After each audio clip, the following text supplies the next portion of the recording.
I am the God that healeth thee. I am the Lord, your healer. I sent my word and healed your disease. I am the Lord, your healer.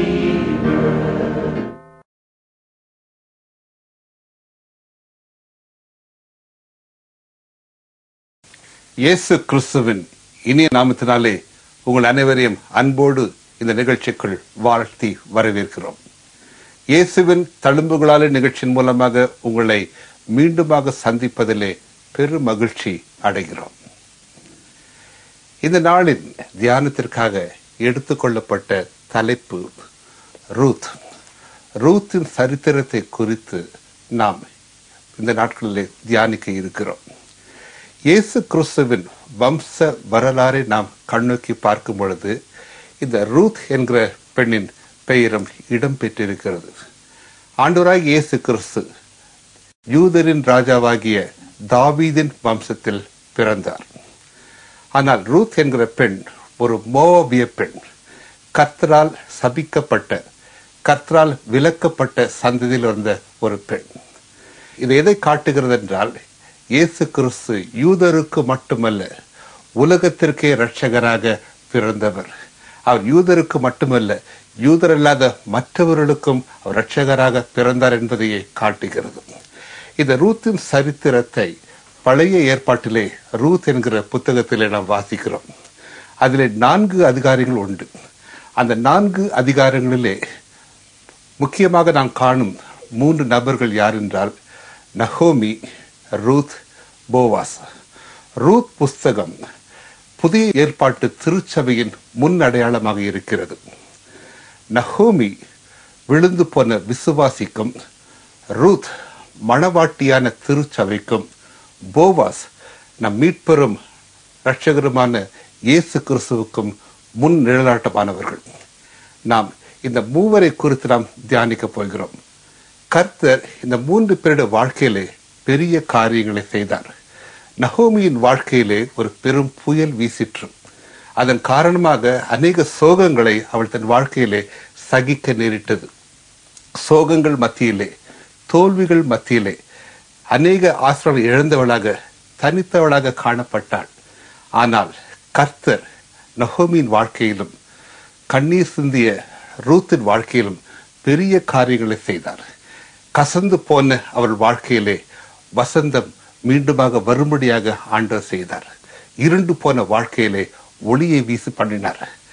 தோல்வியுற்ற வாழ்க்கையிலே வெற்றியை கட்டளையிட்டார்.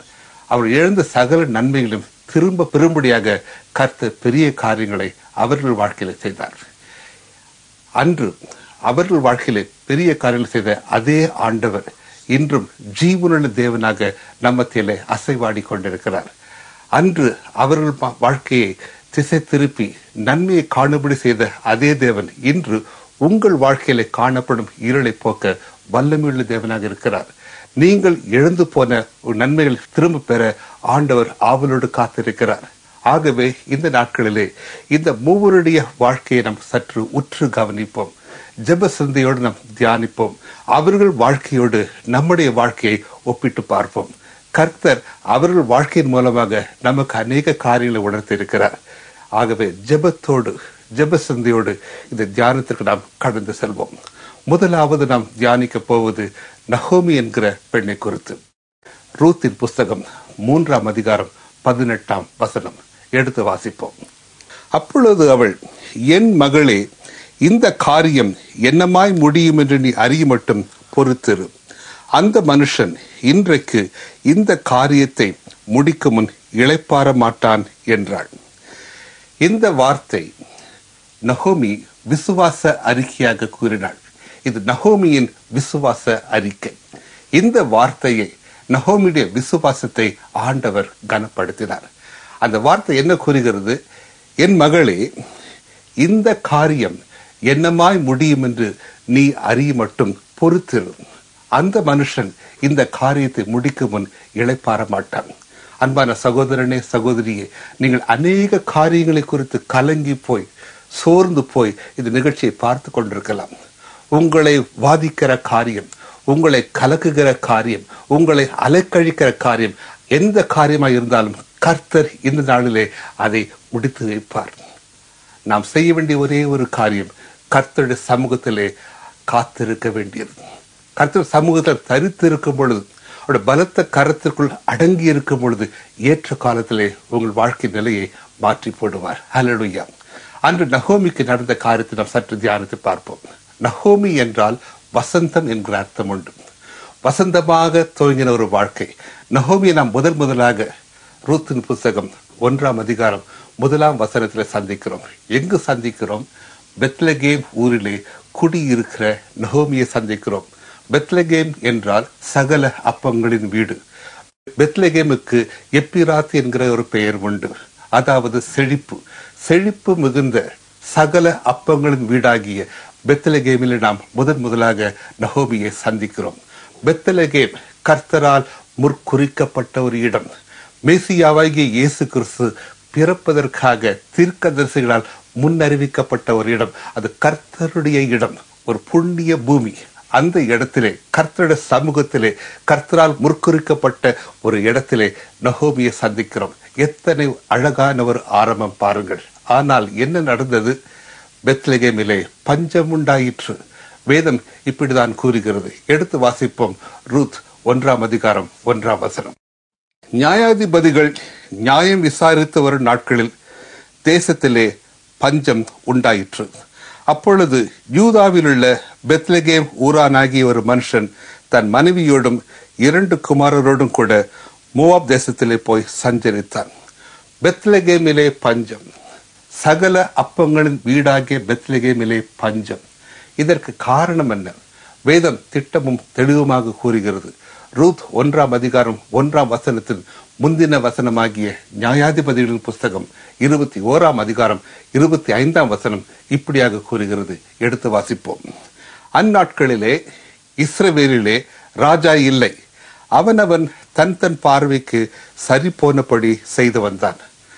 இஸ்ரவேலிலே ராஜா இல்லை. ராஜாதி ராஜா, தேவாதி தேவனை அவர்கள் மறந்தவர்களாக தங்களுக்கு ராஜா இல்லை என்று கூறிக்கொண்டு அவனவன் தன் சரி போனபடி செய்து வந்தான்.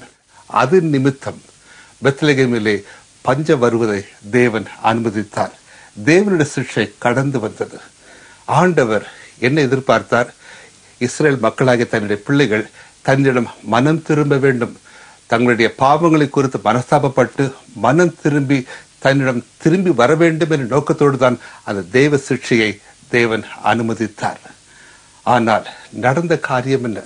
நகோமியும் அவள் குடும்பத்தாரும் கர்த்தருடைய பாதத்திலே தரித்திருந்து மனஸ்தாபப்பட்டு அவரிடம் மனம் திரும்பாதபடிக்கு தங்கள் சுய விருப்பத்தின்படி, சுய சித்தத்தின்படி, சுய புத்தியை சார்ந்து சுயமாய் செயல்பட்டார்கள்.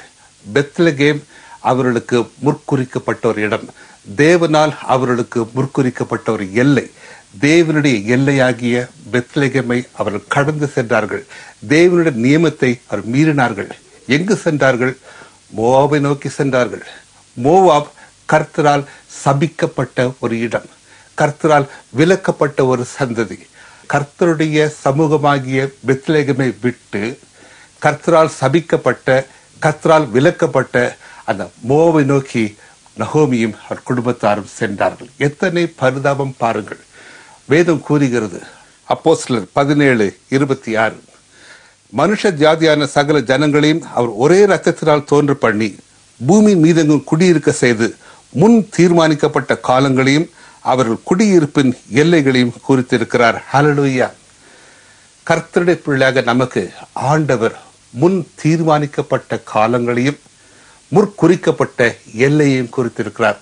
இந்த நிகழ்ச்சியை பார்த்து கொண்டிருக்கும் அன்பான சகோதரனே, சகோதரியே, கர்த்தருக்கு உங்கள் மீது ஒரு திட்டம் உண்டு, ஒரு நோக்கம் உண்டு. உங்களுக்காக ஒரு தீர்மானிக்கப்பட்ட காலம் உண்டு, முற்குறிக்கப்பட்ட எல்லை உண்டு. God has a timetable for you. God has set a boundary for you. நீங்கள் தேவனுடைய எல்லையை கடந்து நீங்கள் சுயமாய் செயல்படும் பொழுது அழிவை தான் சந்திப்பீர்கள். அதுதான் நகோமியின் வாழ்க்கையில் நடந்தது. பெத்லகேம் அவளுக்கு நியமிக்கப்பட்ட முற்குறிக்கப்பட்ட எல்லை.